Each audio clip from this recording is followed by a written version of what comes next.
हरे राम राम राम हरे हरे हरे कृष्ण कृष्ण कृष्ण हरे हरे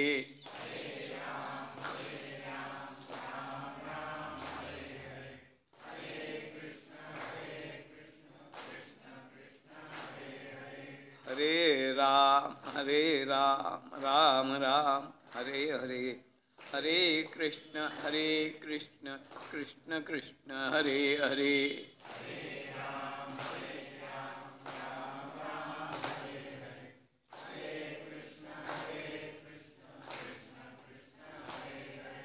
हरे राम राम राम हरे हरे हरे कृष्ण कृष्ण कृष्ण हरे हरे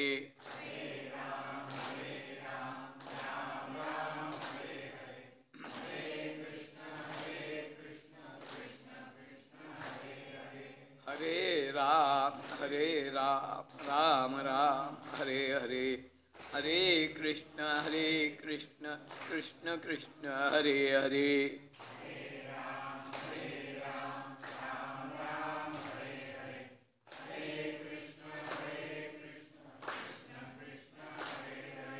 हरे राम राम राम हरे हरे हरे कृष्ण कृष्ण कृष्ण हरे हरे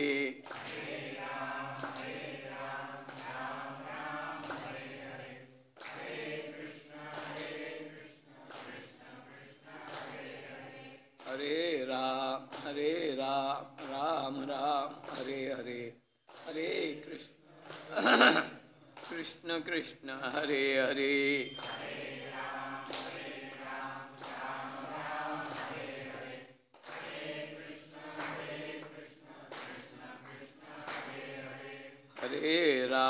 हरे राम राम राम हरे हरे हरे कृष्ण कृष्ण कृष्ण हरे हरे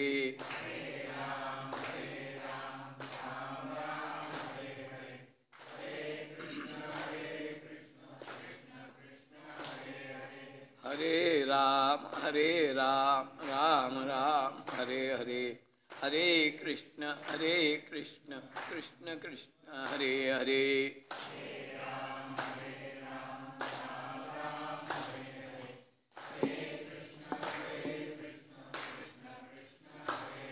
पुंडरीक वरदा श्री ज्ञानदेव श्री सद्गुरु ज्ञानेश्वर हे गीता नाम विख्यात सर्व वाङ्मयाचे मथित आत्मा जेणे हस्तगत रत्न होय. भावार्थ दीपिकेतल्या 18व्या अध्यायातली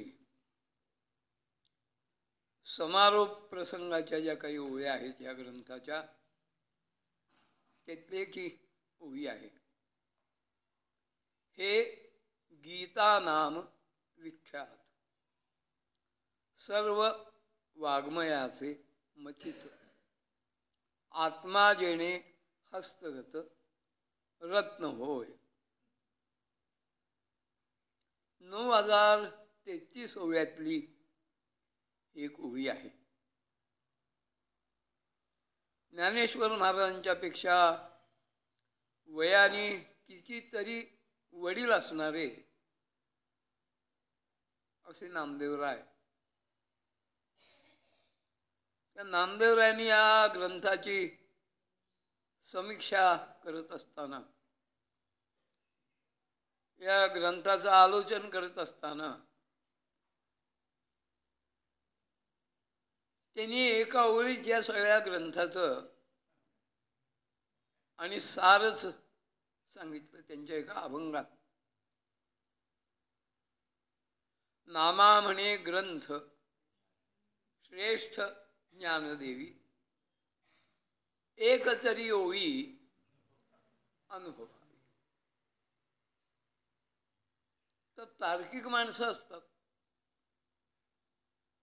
आणि तुकोबारायांनी एक इशारा दिलाय आपल्याला, तुम्हाला परमार्थ करायचा आहे का, तुम्हाला अध्यात्म साधनेवर वाटचाल करायची आहे का, मग काही गोष्टी आवर्जून करायला पाहिजेत. कोणत्या करायला पाहिजेत? संत संग धरा, तुम्ही हरी भजन करा. या गोष्टी तुम्हाला आवर्जून करायला पाहिजे. सगळ्या संतांनी या दोन गोष्टी ओळखल्या. संत संगती, देई चरण सेवा, जेणे हा तुझा विसर न पडावा, हाची भाव माझ्या देवा, पूर्वी मनोरथ सत्संगती, आणि हरिभजन हे करा. आणि काय करू नये? पहिली गोष्ट सांगितली, तार्किकांचा टाका संग. सज्जनांची संगती जास्तीत जास्त करा आणि तार्किकांच्या पासनं 2-5 कोस लांबच राहा. तर्कशास्त्र आहे, त्याला इंग्रजीमध्ये लॉजिक असं म्हटलं जातं. आणि वेदांत जो आहे म्हणजे उत्तर मीमांसा, त्या उत्तर मीमांसा या शास्त्राचा जर विचार अभ्यास करायचा असेल तर त्यासाठी उपयोगी पडणारं असं हे तर्कशास्त्र आहे. अत्यंत उपयोगी पडतं. तर्कशास्त्र वेगळं आणि तर्कट वेगळं. तर्कशास्त्रापासून लांब राहा असं म्हणत नाहीत. तार्किक जे आहेत ना, म्हणजे ज्यांच्या तर्काला काही पाया नाही, आणि पाया असून सुद्धा इमारत टिकेल याची काही शाश्वती नसते. बरं दिली तर ती काही एक वास्तुशास्त्र जे आहे, इंजिनिअरिंग जे आहे, बांधकाम शास्त्र जे आहे, त्यानुसार काही अंदाज दिला जातो की हा आयर्विन नावाचा पूल कृष्णेवरचा 100 वर्ष काम देईल, नंतर विचार करावा. ज्यावेळी सावित्रीच आणि घडू नये ते घडलं, त्यावेळी जड वाहनांना बंदी करायची बुद्धी सुचली. असो, 100 वर्ष टिकेल. पाया नसलेली इमारत किती टिकेल?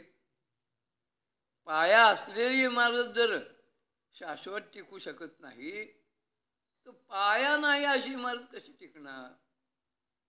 त्यामुळं तर्कट जे असतं ना, त्या तर्कटाला पाया नसतो, म्हणून त्यांचा संग करू नका. पण असे तर्कट विचारतील की 9033 एका चोवीचा अनुभव घ्यावा असं नामदेवराय म्हणतात. मग बाकीच्या 9035 काय करायच्या? आम्ही एकच ओवी घेऊ असा त्याचा आणि अर्थ नाही करायचा. कोणची ओवी घ्या, त्याचं श्रवण, मनन, चिंतन, निधिध्यास, तत्वपदार्थ शोधन या प्रक्रिया मागं प्रक्रिया करत राहिलात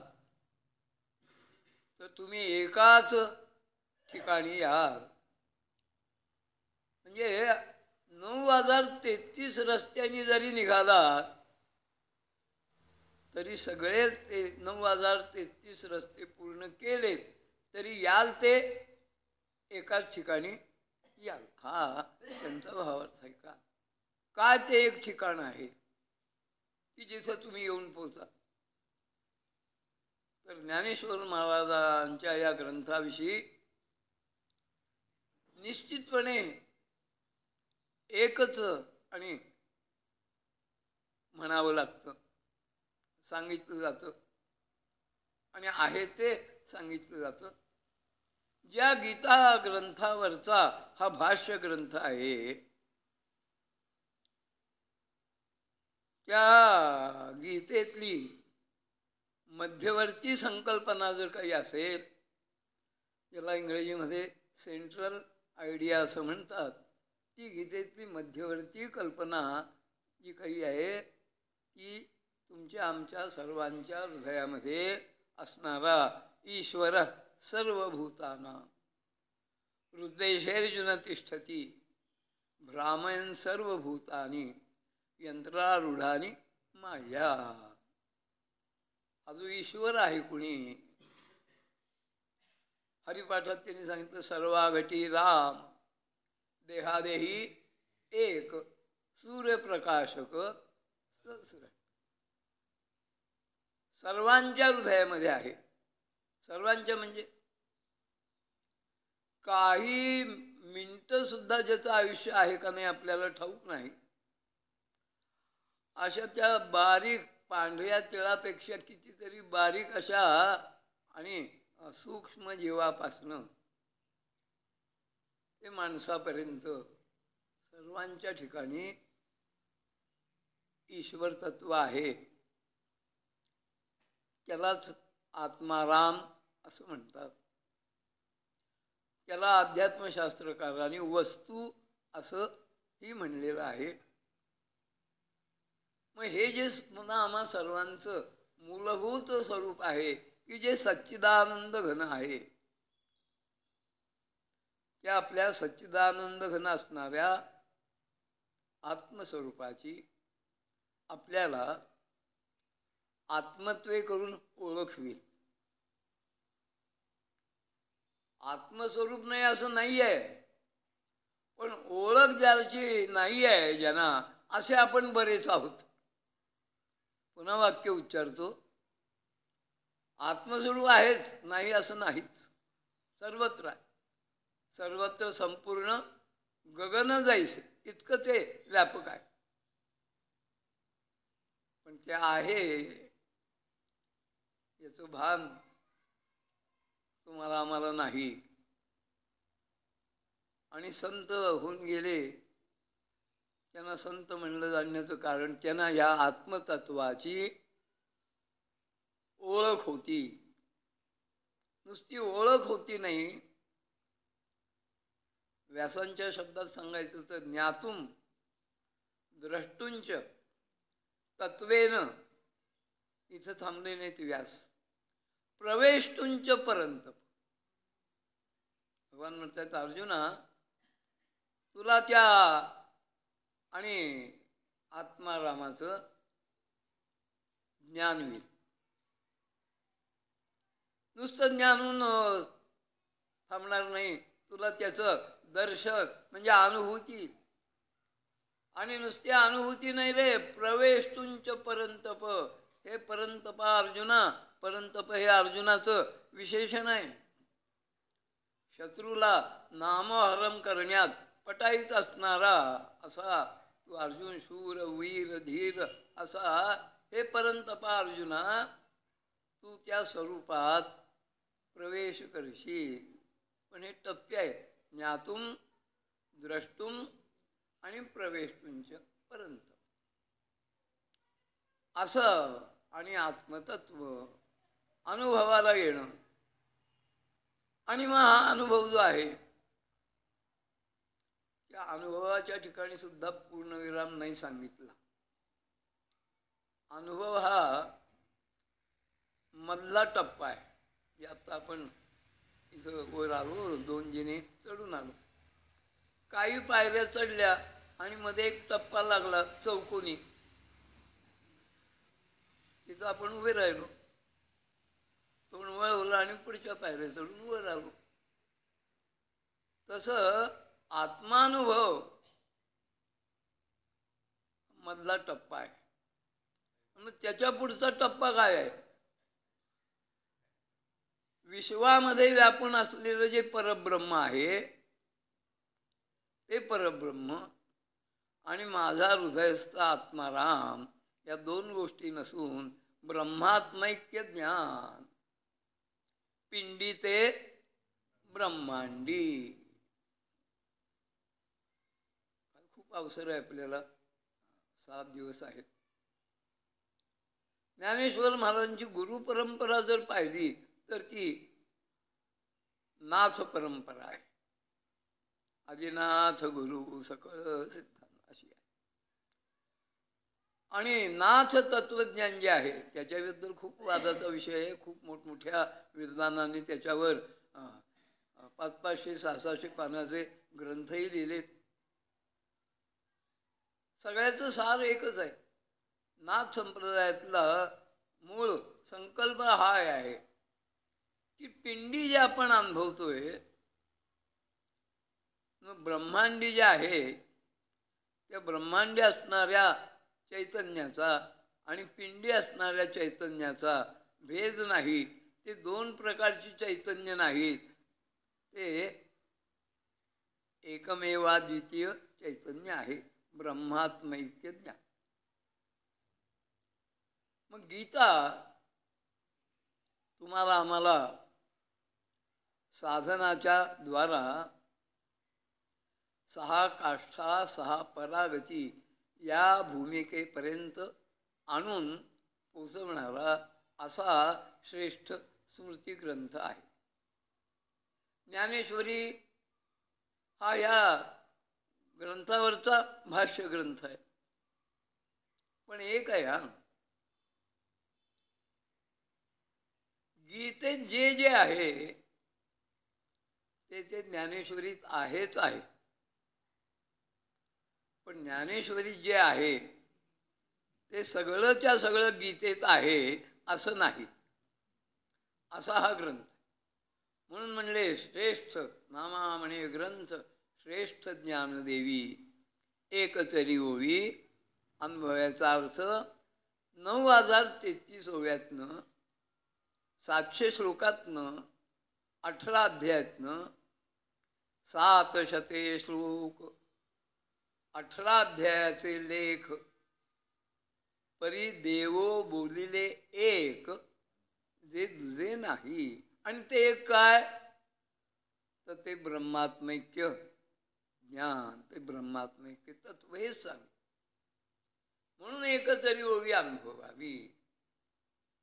अनुभवाचा विषय एक असा हा जो आणि ग्रंथ, त्या ग्रंथाच्या आधारे आपल्याला गीता तत्वज्ञानाचा थोडासा धांडोळा घ्यायचा. या जगतामध्ये देशाची उंची कशावरनं ओळखली जाते, देश काय उंचीचा आहे याचा मापदंड काय, त्याचं मानांकन काय. अगदी अलीकडच्या भाषेत बोलायचं तर कोणत्या देशाला ISO प्रमाणपत्र द्यायला पाहिजे, काय त्याचं कसोटी काय त्याची. तर जगतातली विचारवंत मंडळी असं म्हणतात की त्या देशातले लोक काय वाचतात आणि किती वाचतात, दोन्ही मुद्दे महत्वाचे आहेत. काय वाचतात, कथा वाचतात, लघुकथा वाचतात, दीर्घ कथा वाचतात, चित्रपट कथा वाचतात, ग्रामीण कथा. हा एक नवीन एक खुळेपणा आहे. हा ग्रामीण साहित्य म्हणजे काय. विश्वनाथ सागर ज्यांनी का साहित्यशास्त्राची ग्रंथ निर्मिती केली, शास्त्र निर्माण केलं, त्यांनी त्यांच्या ग्रंथामध्ये ग्रामीण साहित्य हा प्रकार नाही वेगळा सांगितलं. साहित्य म्हणजे साहित्य असो. पण काय आहे आता विचाराची दिशाच चुकलेली आहे. कालिदासात काहीच अर्थ नाही. हे झालाय कवी अण्णाभाऊ साठे कालाय तस्मै नमः असं. मला वाटतं सुज्ञास जास्त काही विवरण करून सांगायची गरज नाही. तर हे असलं वाचतात, कविता वाचतात, चुटके वाचतात, विनोद वाचतात, कणिका वाचतात, चारोळ्या याच्यावरून नाही उंची ठरत. ते शास्त्रीय ग्रंथ काय वाचतात.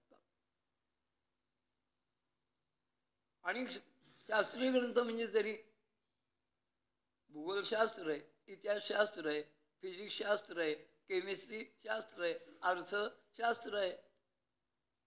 नाही, यापेक्षा तत्वज्ञान हे एक शास्त्र आहे. फिलॉसॉफी, तत्वज्ञान. मग तत्वज्ञानाच्या संदर्भात काय वाचतात? मॅक्स मुलर वाचतात का? नित्से वाचतात का? प्लेटो वाचतात का? डार्विन वाचतात? काय वाचतात? आणि किती वाचतात? आणि आज ही दुर्दैवाने वाचन संस्कृती तिला आणि शेवटची घरघर लागली असं म्हणायला काही हरकत नाही. वाचन संस्कृती बाद झाली. कुणी वाचायला तयार नाही. म्हणजे काय वाचतात, किती वाचतात? तर तत्वज्ञान किती वाचतात? त्या राष्ट्रामध्ये तत्वज्ञानाचा उहापोह करणारे किती ग्रंथ आहेत? याच्यावरनं त्या देशाची उंची ठरत असते.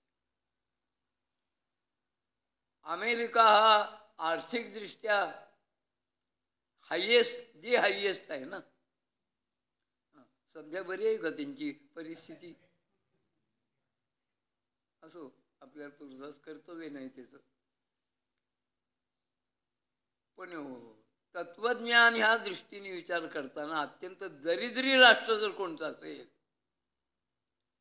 तर अमेरिका हे अत्यंत दरिद्री राष्ट्र आहे. का? भारताला स्वतःची संस्कृती आहे, चायनाला स्वतःची संस्कृती आहे, जपानला स्वतःची संस्कृती आहे, ब्रिटनला स्वतःची संस्कृती आहे, ग्रीसला स्वतःची संस्कृती आहे.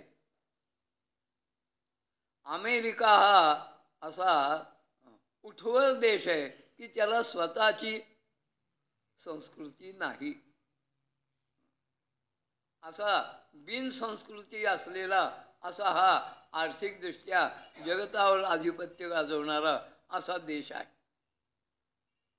आणि त्या तुलनेमध्ये भारत हा औद्योगिकदृष्ट्या, आर्थिकदृष्ट्या, शस्त्रास्त्रांच्या स्तरावर कितवा नंबर लागतो मला माहीत नाही. पण विचाराच्या श्रीमंतीमध्ये भारत हा बहुत कालावधीपासनं अग्रेसर असा देश आहे. अग्रेसर. तत्वज्ञानासाठी आपल्याला दुसऱ्या कोणत्याही देशाकडं, संस्कृतीकडं, तत्वज्ञानाकडं पाहायचं कारण नाही. इतके आपण श्रीमंत आहोत, इतके आपण ऐश्वर्याने युक्त आहोत. हे ऐश्वर्य विचारांचं आहे. विचारांचं. पैशाचं ऐश्वर्य माणसाला काही देतं हे नाकारण्यात काही अर्थ नाही. पण मनुष्य मात्राला, मग तो अमेरिकेतला असो, अगर तो आफ्रिका जंगलातल्या आणि घनदाट अरण्यातल्या आदिवासी असो, त्याला समाधान हवंय. इतकं सोडा लांब जायचं. आत्ता आपण उपस्थित आहोत. समाधान ज्याला नकोय त्याने हात वर करा बरं. कोणी हात वर करत नाही. याचा अर्थ आपल्या सर्वांना काय हवंय? समाधान. पैसा हा समाधान देऊ शकत नाही, देऊ शकत नाही.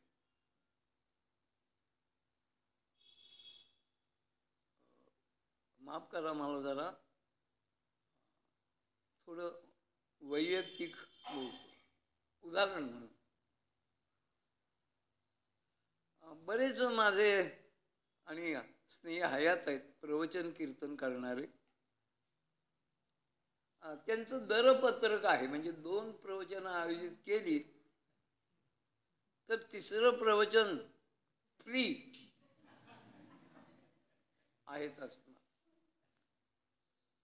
पहिल्या 2 प्रवचनांचा दर 30-30 हजार रुपये, 3रं फ्री. कीर्तन 1 लाख रुपये. अण्णांनी जर असं केलं असतं, मी सोन्याची कौलं घातली असती. सहज शक्य होतं. समाधान मिळालं नसतं. आज अण्णांना जे समाधान आहे त्याची किंमत रुपये आणि पैशात, बँक बॅलन्समध्ये, गुंतवणुकीमध्ये नाही होऊ शकत. अपूर्व समाधान आहे. का? गुरुकृपेने कीर्तन प्रवचनाचा अण्णांनी धंदा केला नाही. एक उदाहरण म्हणून सांगितलं. समाधान काय चीज असते? पैसा ही गरज आहे. तुकोबारायांसारख्या सोने नाणे आम्हा मृत्तिके समान असा जगणाऱ्या तुकोबाराने हे कबूल केले. जोडून या धन उत्तम व्यवहारे, उदास विचारे वेच करी. ग्रस्त होते, संसारिक होते, प्रापंचिक होते. आपले समर्थ कौपीनवंत, खरू भाग्यवंत. पण त्यांनी मोकळ्या मनाने आणि लिहिलं प्रपंची पाहिजे सुवर्ण. बस. त्यांनाही मूल्य ठाऊक आहे. त्याची कमीत कमी गरज आहेच हे अशाही संतांनी नाकारलेलं नाही. पण त्यांनी हेही टाचून सांगितलं. भागवतामध्ये 11 स्कंदामध्ये भिक्षुगीत आहे.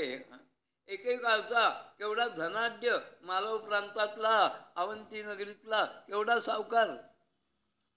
पण शेवटी त्यांनी 15 श्लोकात सांगितलं अर्थाच्या ठिकाणी असणारे 15 अनर्थ. याला मूल्य आहे. ज्याच्याजवळ काही नाही त्यांनी अर्थातले अनर्थ सांगणं वेगळं, आणि ज्याच्याजवळ गडगंच त्यांनी अर्थातले अनर्थ सांगणं वेगळं. त्याला मूल्य आहे. समाधान. आणि हे समाधान मिळायचं एकमेव साधन जर असेल तर ते साधन आहे विचार.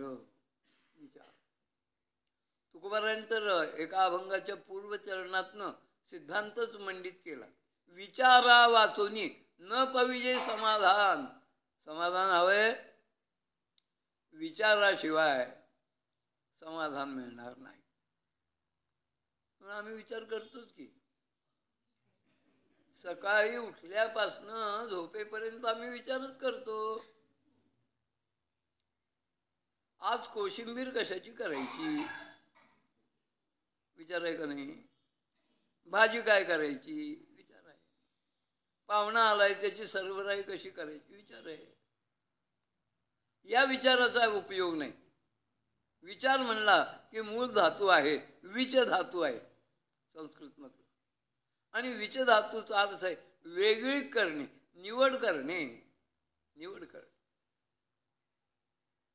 कशाची निवड करायची म्हणजे विचार. आत्म काय आहे आणि अनात्म काय आहे याची निवड करणं म्हणजे विचार. म्हणून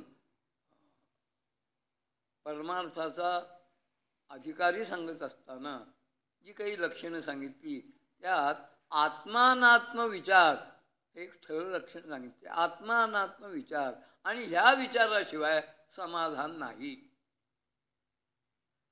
असं आत्मानात्म विचार ज्या ग्रंथातनं सांगितलं आहे, असे ग्रंथ हे आपल्या भारतवर्षाचं वैभव आहे, ऐश्वर आहे, धन आहे, जे कोणीही चोरून नेऊ शकत नाही.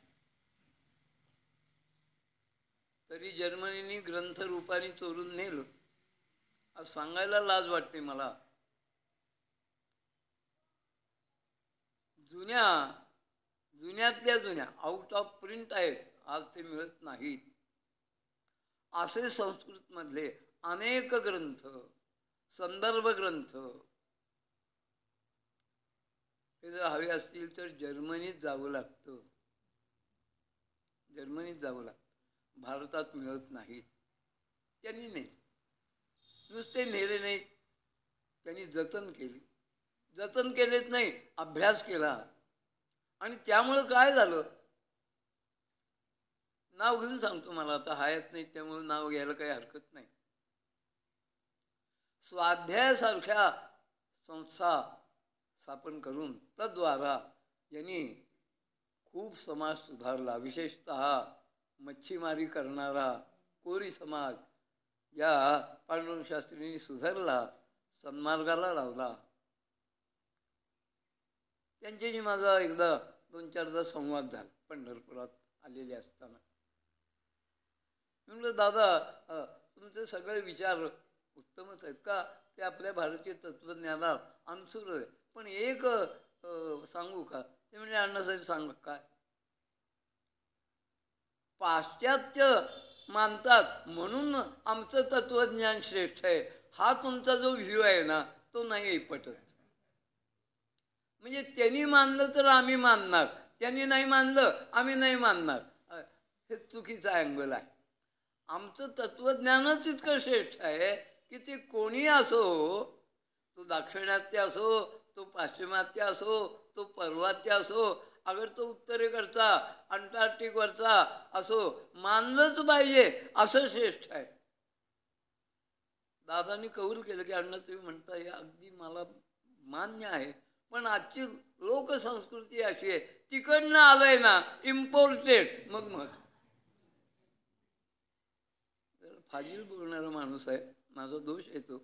तिकडनं शेण जरी पॅक करून आलो ना, इम्पोर्टेड आहे हो. ही आपली बिघडलेली मानसिकता आहे, बिघडलेली आहे, ही सुधारायला पाहिजे. सध्याचं सरकार अच्छे दिन आणण्यासाठी जे प्रयत्न करतंय, त्या प्रयत्नाचं सूत्र आहे, भारत इथपर्यंत जाऊन पोचायला पाहिजे आपला. नुसता मेरा भारत महान म्हणून काही उपयोग झाला नाही. हे भारतातनं आलंय, उत्तमच असलं पाहिजे, इथपर्यंत भारताची प्रगती झाली पाहिजे, तर मग अच्छे दिन. हे सूत्र आहे, हे सूत्र आहे. आणि त्या दृष्टीने आपण श्रीमंत आहोत. आणि या सगळ्या ग्रंथामध्ये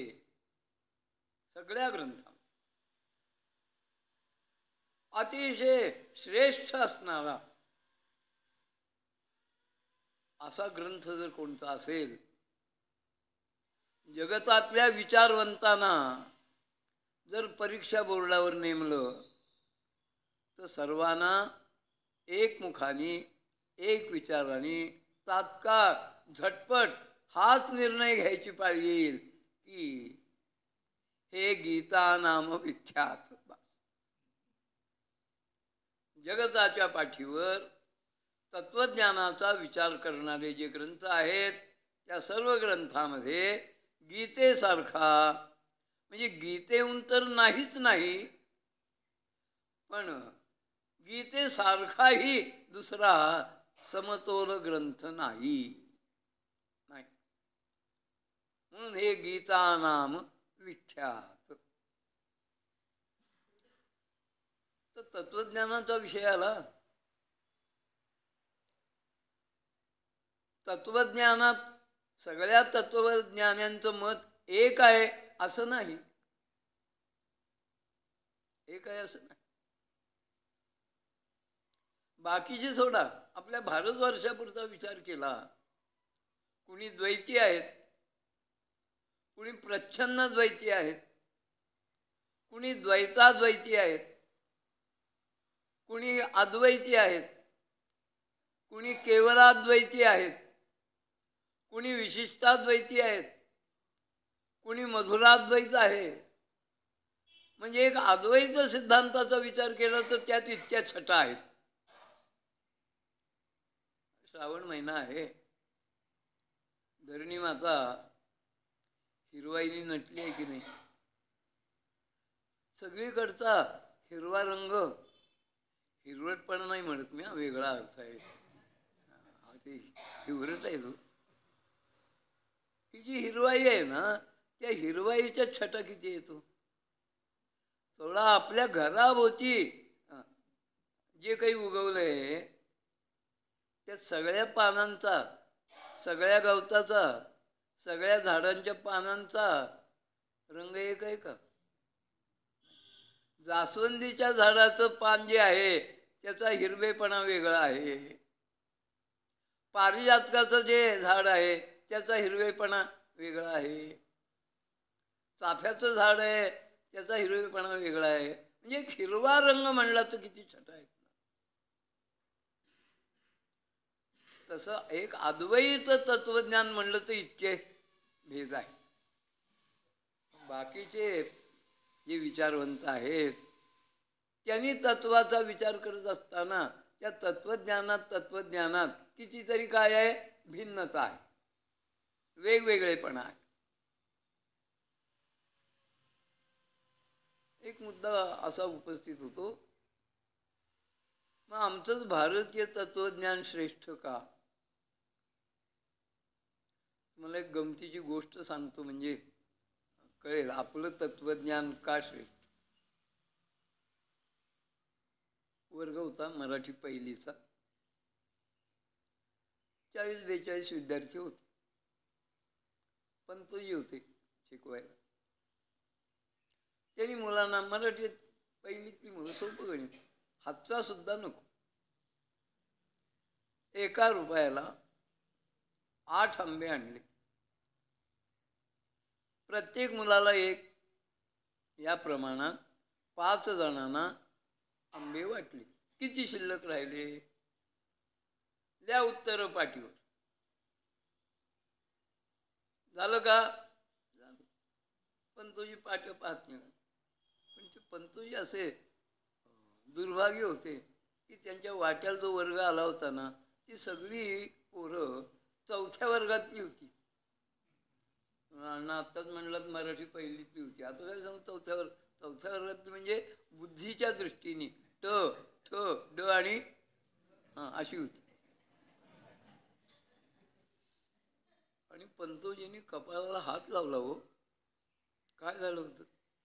42 पोरांच्या पैकी 3 जणांचं उत्तर बरोबर आणि 39 जणांचं चूक. पण ते 39 जण जे होते ना, ते इनके झेडपीचे अध्यक्ष, नगराध्यक्ष, आमदार, खासदार, कॅबिनेट, राज्य मंत्री असे होण्याच्या लायकीचे होते. त्यांनी पंतोजींनाच घेराव घातला. पंतोजी काय बरोबर किती जणांचं? 3 जणांचं. चुकलं किती जणांचं? तुम्हाला 39 जणांचं. मग आम्ही बरोबर, ते 3, आम्ही 39. याला लोकशाही म्हणतात. आम्ही स्वीकारली आहे, त्याच्याबद्दल आता बोलण्यात काही राहत नाही. पंतोजी होते ते, त्या पोरांच्या बापाचं बारसं जेवलेले होते.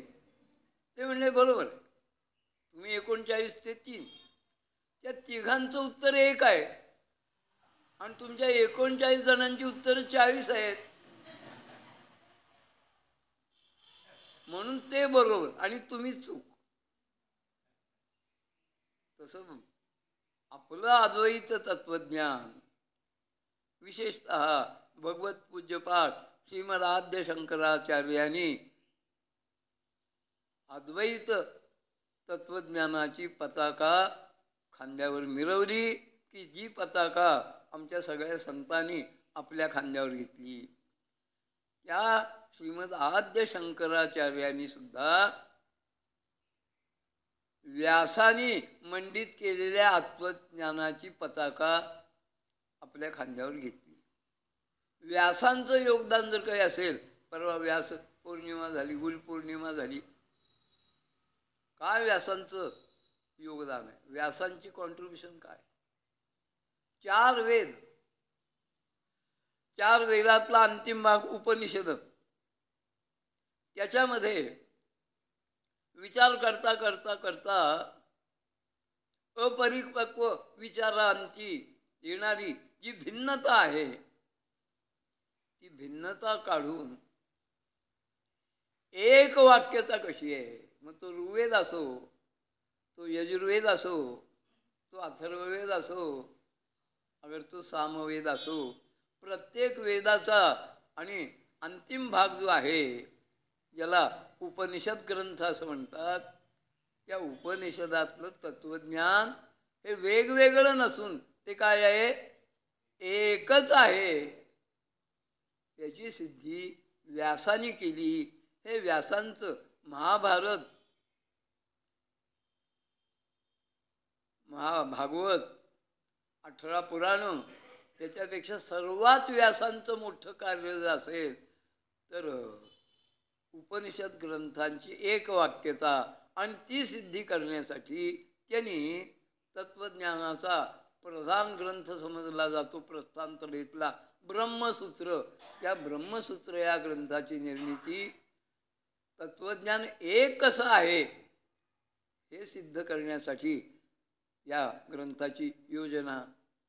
असं जे तत्वज्ञान की जे एक आहे, एक, आणि हे तत्वज्ञान ही आपल्या भारताची श्रीमंती आहे.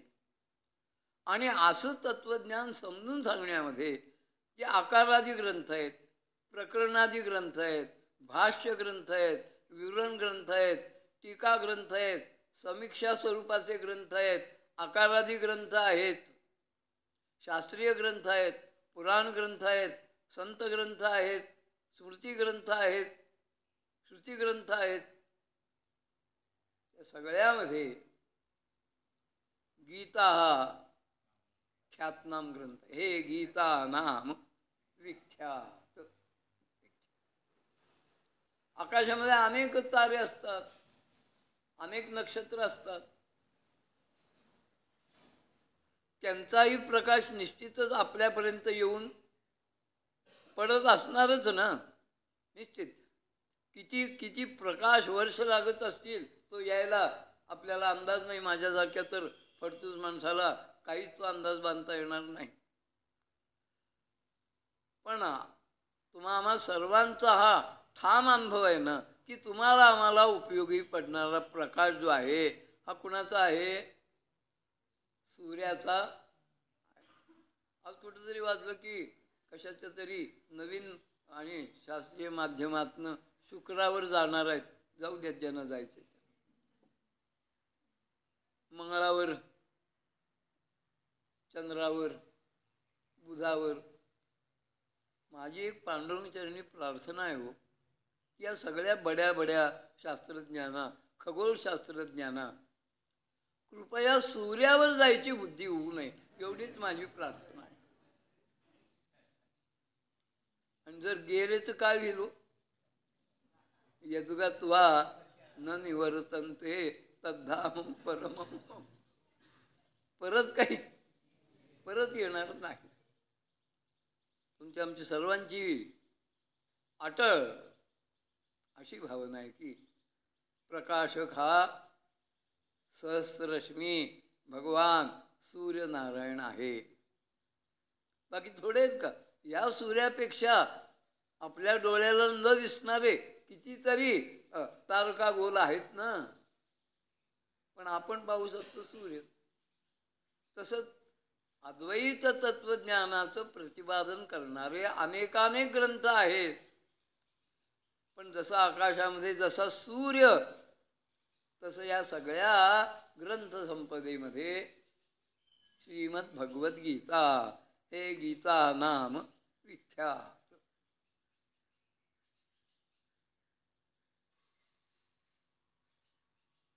आता ओवी अशी आहे, गीता नाम विख्यात. गीता किती आहेत? एकच नाही हो, अनेक आहेत. गणेश गीता आहे, पांडव गीता आहे, उद्धव गीता आहे, अनुगीता आहे, अष्टावक्र गीता आहे, गुरु गीता आहे. किती ह्या गीता इतकेची प्रकार झाले. आणि गडकरी मास्तरांनी एकच प्याऱ्यामध्ये तळीरामाची पत्नी गीता, काय जबरदस्त भूमिका त्यांनी त्या नाटकात उभी केली आहे. काय आहे, बायको आहे पा. तळीरामाला पुरून उरलेली आहे. तळीरामासारख्या माणसावर संसार करणं काय सोपं का? अशी ती गीता आहे. पण गीता म्हणलं ना, आपल्या डोळ्यासमोर कोणची गीता येते?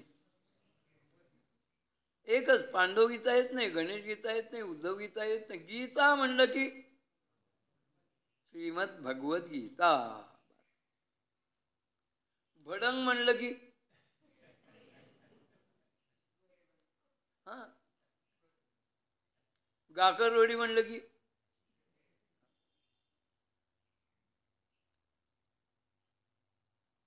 आळूची भाजी म्हणलं की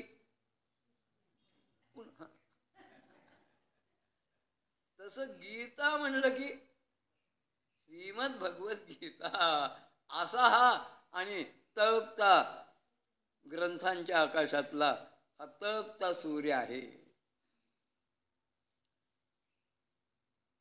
ग्रहणाच्या वेळी, अगदी खग्रास ग्रहणाच्या वेळी आपल्याला सूर्यदर्शन होत नाही. अंधारून येतं, पक्षी व्याकुळ होतात, पण त्यावेळी सुद्धा सूर्यच असतो. तसं गीता हा ग्रंथ असा आहे, काही ग्रंथ काळाच्या ओघात मागं पडतील.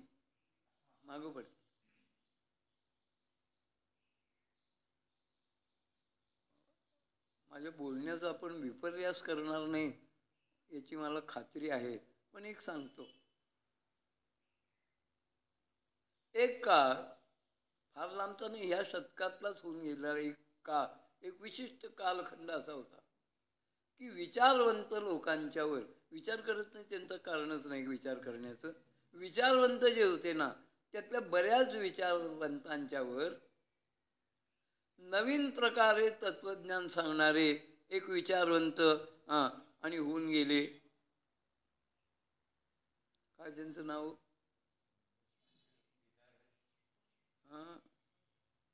नाही, ते गुरुतत्वच मानत नव्हते. जयकृष्ण. त्यांचा प्रभाव आता ओसरलेला आहे. एक काळ त्यांनी गाजवला. जय कृष्णमूर्ती, तत्वज्ञान, फाउंडेशन, ग्रंथसंपदा.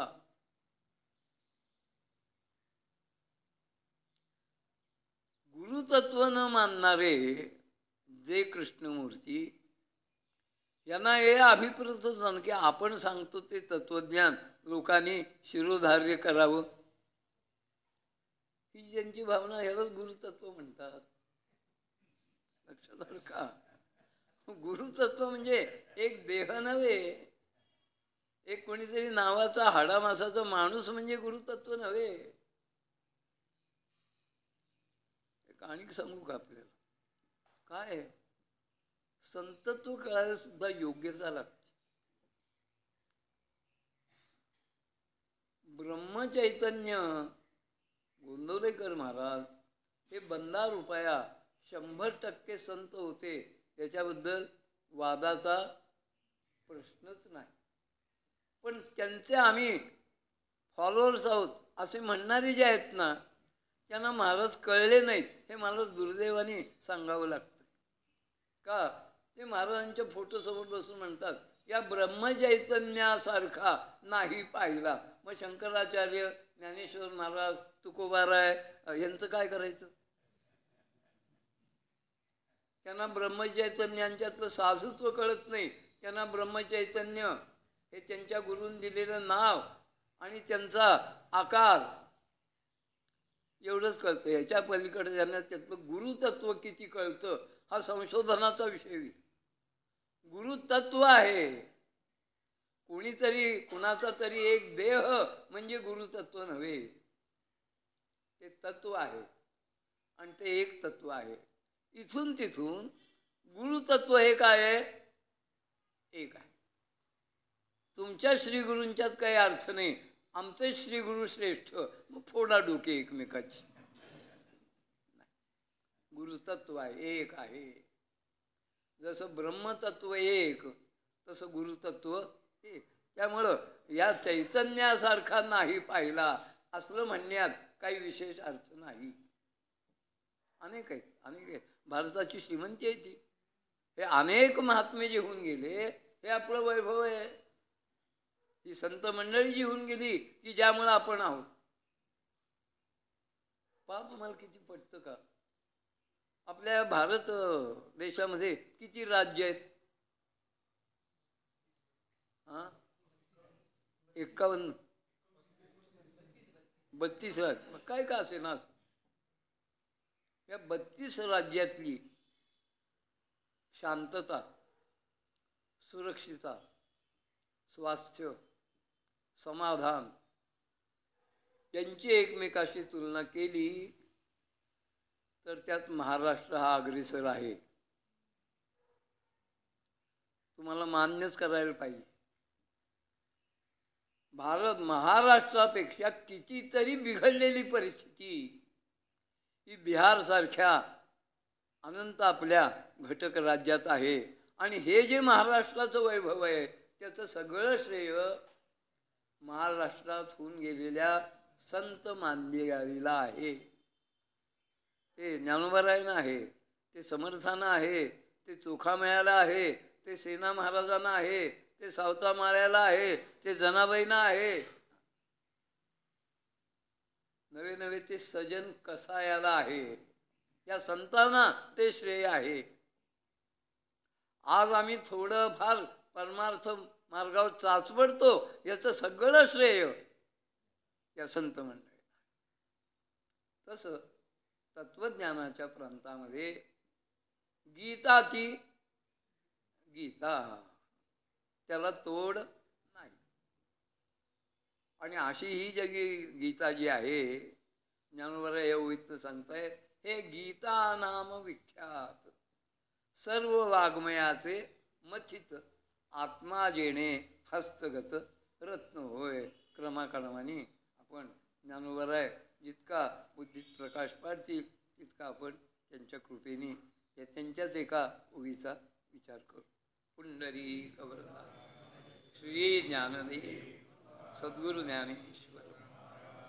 विठ्ठल विठ्ठल विठ्ठल विठ्ठल विठ्ठल विठ्ठल विठ्ठल. पुंडरीक वरदा श्री ज्ञानदेव श्री सद्गुरु ज्ञानेश्वर. सकाळचं सत्र उद्यापासून 8 ते 9 या वेळात होईल. तिचं श्रोत्यांनी आणि लक्षात घ्या.